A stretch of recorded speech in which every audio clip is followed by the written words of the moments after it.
welcome to Kristina's Kitchen. Tonight I will be cooking for all of you. I wanted to give you a little bit of background as far as where my love for cooking comes from. Many years ago, right after I started working at Lilly, my cousin Marty moved back from Italy and he needed a place to stay for a few weeks, so he moved in with me. A few weeks though did turn into a few months, which was almost a year, and as time progressed and we were living together, we came to realize that we dreaded Sunday nights. Just the start of a work week looming ahead of us, and we needed to figure out a way to incorporate and do something different to make Sunday nights fun. So hence Sunday night dinners. It also gave us an excuse to open up a bottle of wine on a night that normally you wouldn't be drinking. So I've been doing this now every Sunday night for about the last 13 years, cooking for my friends and my family. When I lived in Kansas City, there was a group of us that every Sunday night for almost 5 years we would get together and cook. And it's something that I love. I practice it a lot, and I watch a lot of TV shows. So a lot of the tips and tricks that I'm going to share with you today are taken directly from the Food Network channel and the Cooking channel. I'll play along with the contestants when they're given difficult challenges and think of how I would answer or how I would cook something. So the 3 recipes I'm going to be sharing with you tonight all are very personal to me. The first one is from my good friend Cindy Daly in Omaha, and Cindy invites me over to her house when I'm ever back there traveling, and she makes the best Caesar salad. So that's what we're going to start out with tonight, and then we're going to move on to one of my dishes, which is a lemon tilapia piccata with angel hair pasta and wilted spinach, and then we're going to finish up with my Grandma Marie's famous German chocolate cake.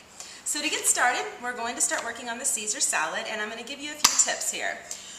We're not going to use mayonnaise. We're actually going to make our own Caesar salad dressing, and one of the most important ingredients in Caesar salad dressing is EVOO, or extra virgin olive oil. Now, when you go to the grocery store, there are a lot of different types. The ones I try to buy are always extra virgin, and using some type of a Sicilian pressing method. I like the Italian version or the French version as far as the extra virgin olive oil goes. You're not going to get by with $8 to $10 on this one, people. It's going to cost you around $25 to $30 to find a really good extra virgin olive oil, and I will tell you that you can taste the difference. So as you're out there shopping, and if you want to make this recipe at home, do look for some EVOO that's in the $20 to $30 range versus just something you can buy at, say, Walmart. I love you, Walmart. So that's going to be the first thing that we're going to add to make the base of our sauce. The next thing are anchovies. Don't think you hate anchovies. I will challenge you the last time you've actually tried one. Now, I don't like them on top of my salad, but they are a necessary ingredient to incorporate into the salad dressing. It gives it a lot of depth. It's very nutty, earthy, just a real salty taste that just will make this entire salad dressing pop. And then the rest of the ingredients are pretty simple. 1 egg yolk, the juice of 1 lemon, some fresh garlic. Never use the store-bought processed stuff. You always want to use the fresh head of garlics. I like the elephant garlic because it's a little bit bigger and a little bit more mild, especially as you're toasting it up.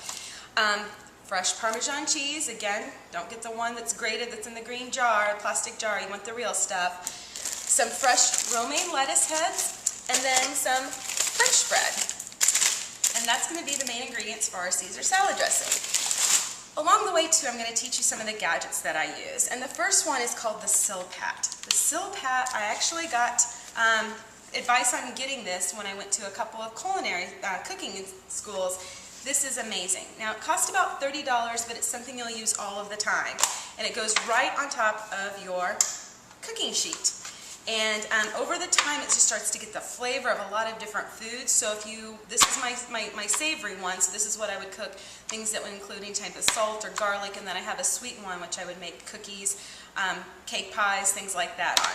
So the first thing we're going to do is, if your French loaf isn't a couple days old and it needs to be a little more stale, you're going to want to dice it up in 1-inch and 1-inch cubes, just like this, and put it on the cookie sheet. Now, one of the things, whenever you cut bread, make sure you're using a serrated knife, because that is very, very important. And we're going to pop this into the oven for about 10 minutes at 250 degrees to really try to dry out the croutons. Next, we're going to start mincing the garlic. Now, once you start peeling back the garlic cloves inside of the head of garlic, they're going to come out looking like this with the skin still on. So you're going to want to take it, lay it on a flat surface, take a large knife, and with the side of the knife, hit it square on the top of the clove. That will cause the clove to burst open, and you'll be left with all the skin that you can just peel right off. Really easy. So this is one of my favorite tools in the kitchen and something I use almost every time I cook.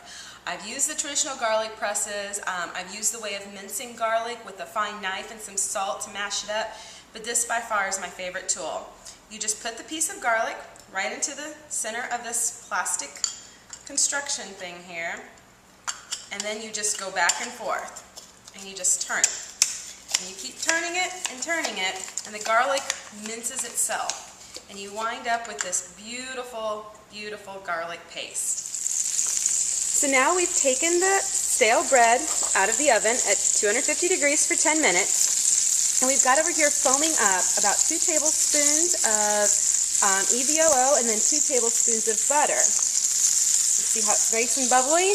Now we're going to throw the croutons directly in here and crisp them up just a little bit more.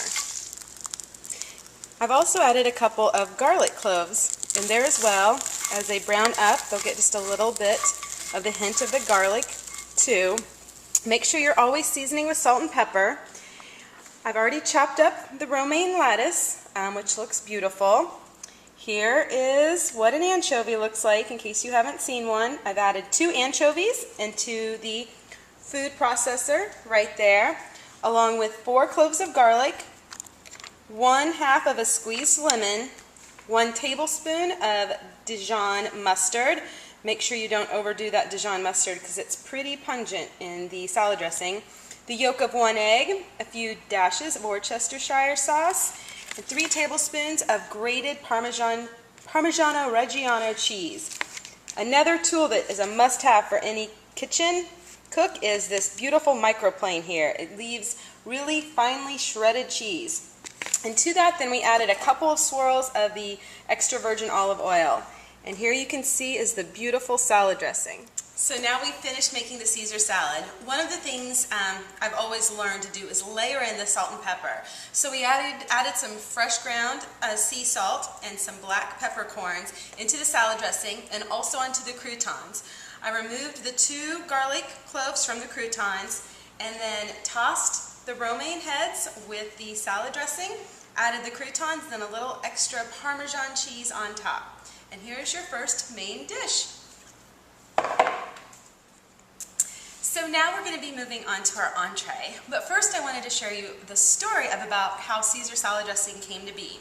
In the 1920s, an immigrant by the name of Caesar Cardini came over here from Italy. And at the time he was a restaurateur and had some restaurants out on the West Coast.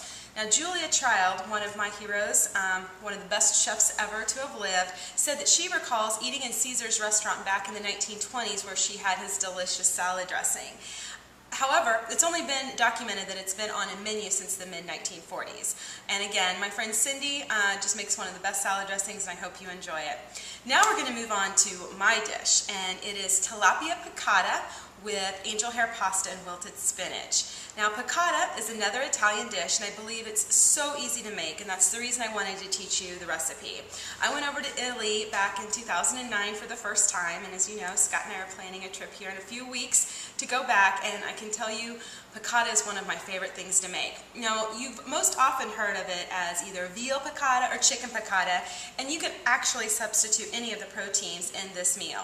I chose tilapia, one, because it's inexpensive, and I like a flaky white light fish. However, a lot of times I'll cook with sea bass, sole. There's a lot of things that you can add to this dish just to make it your own. So, we're going to start off by heating a pot of boiling water here. Get it on the stove here and make sure you salt it very heavily before you add the pasta. If you try to salt the pasta afterwards, it really won't be able to infuse into the noodles. Now, you can use angel hair pasta, or tonight I'm actually using capellini, which is just another very, very thin pasta. A thin flat linguine would work as well. And we're going to cook it until al dente. Now, how we're going to season this tilapia is with my famous seasoning mix. Now, I won't tell you what's in it. I'll give you just a couple of the ingredients. Granulated garlic powder, celery salt, paprika, black pepper, red pepper, and it's something that I make and I put on everything. You can use it to spice up any dish out there. I was back home a couple weeks ago and Scott's kids were putting it on their macaroni and cheese, so it will go with about anything. Now, to coat the tilapia, we're going to do something that's a little different. Most of the time when you coat something, you'll coat it in some flour. So what we're going to do is we're going to pat this dry and we're going to put the Kristina's seasoning on this fish directly. And then we're going to put the fish in a mixture of both all-purpose flour, so here, some regular flour, but we're going to add the secret ingredient, which is cornstarch. Cornstarch is just that little bit of oomph that will give the coating and make the fish just come a little bit out browner, a little bit crispier, and will really make it taste a lot better. So don't forget the cornstarch. We're also going to add a little bit of EVOO, 4 cloves of garlic again. You can tell I'm a girl that loves her garlic. 2 lemons, the lemon juice, the butter, and the white wine will be the base of the piccata. Piccata is actually an Italian word just meaning sauce, and it can be a lot of different things, but normally it's a lemon-based sauce. One of the things amateur cooks make, one of the most frequent mistakes they make, is to use a subpar wine. If you can't drink the wine, you shouldn't be cooking with the wine. I love me a good hearty Cabernet, but in the summertime I will switch to white for a couple of drinks, and one of my favorites is a Sauvignon Blanc or a Pinot Grigio. I like the fact that they're lighter, crisper, just have to have a clean, less florally taste. Sometimes the Chardonnays for me can get to be a little bit too buttery. So we're going to be using some white wine. Another thing, if you don't have this, this is a wine sickle, and this is amazing. One of my friends got this for me, and this goes right into the white wine to keep it cold while you're cooking with it. To the sauce, we're also going to add some capers. Now, I go heavy on the capers because I love these. They're just like little salty peas if you've never had them before. And we're going to top it off with some flat-leafed parsley. Now, in the grocery store, you're going to see 2 different types of parsley. Curly parsley and flat-leafed. Always use the flat-leafed.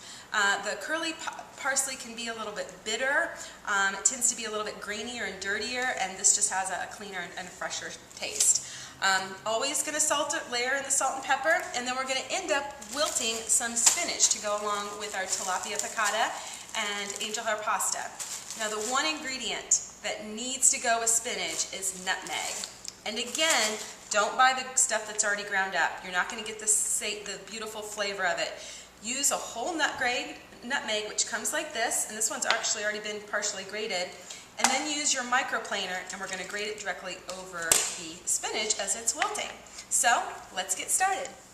So in the last few minutes, I've been putting the final touches on the tilapia piccata, and this is what we have. It's just finishing up browning in the skillet. And again, what I did was add 1 tablespoon of extra virgin olive oil to 2 tablespoons of butter, and then let that start to foam.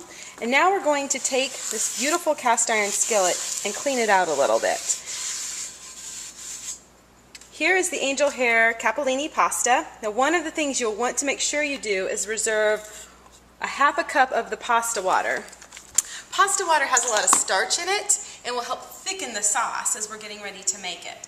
So one of the things I will say about cast iron skillets is while they're a little bit pricey, they are all that I cook with. They are so incredible. They hold the seasoning really well. Obviously, for those of you who have one, you know that you never have to wash it.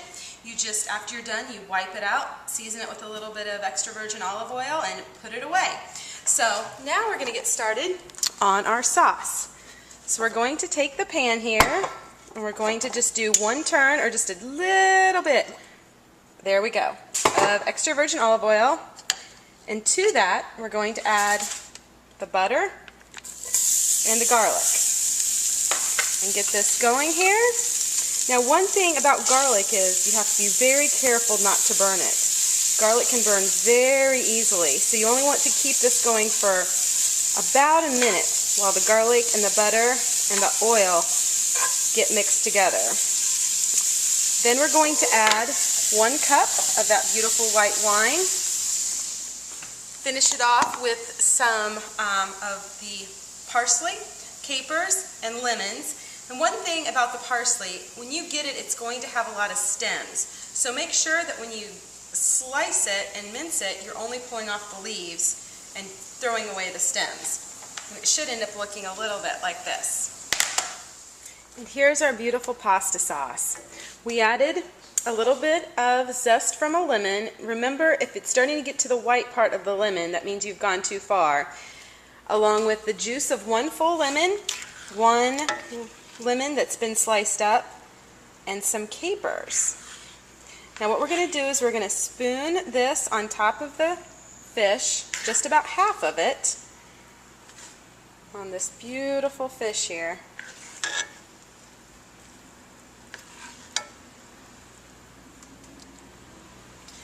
Then we're going to add the pasta to the rest of the sauce here. Come on, pasta. There we go. Along with a little bit of the pasta water, about a half a cup. And we're going to serve this right next to the fish. And in one moment here, we're going to finish it out with the wilted spinach. One great feature every kitchen should have is this sink like this. It's a touch sink. It's really easy when your hands are dirty just to turn it on and off. So here we've done just a half a teaspoon of EVOO. Here's all the spinach, and that while it looks like a lot, that's going to cook down awfully fast. We're going to season it with some salt and pepper, a little bit of the nutmeg, and again using the microplane, which will be the 3rd time this meal alone we used it, and we're going to get some wilted spinach to finish off our meal. So thank you for joining me in Kristina's kitchen. Here is our final entree in all of its glory. We have the delicious tilapia piccata with a few lemon slices and then some fresh sprinkled parsley on top of it. The beautiful capellini pasta made with some of that white wine and lemon sauce, and then the wilted spinach with a little fresh ground nutmeg. Now, while I don't have time to share my lovely Grandma Marie's Sherman chocolate cake recipe, a couple of things I can tell you about it. One, it's very unusual for a cake not to use vegetable oil. This cake is incredibly healthy, at least sans the frosting, because it just uses eggs, milk, chocolate pudding mix, and some yellow cake mix, like a Heinz or Betty Crocker cake mix. Yellow cake mix will work really well. And then when you are making the frosting, make sure that you temper the eggs. So as you're adding the egg yolks in, make sure that you're stirring frequently in a low heat, or it will cause the eggs to actually become, the egg yolks to actually become hard-boiled eggs. You'll end up with more of a breakfast type frosting versus a savory frosting. So thank you so much for joining me, and as they say in Italy, buona sera!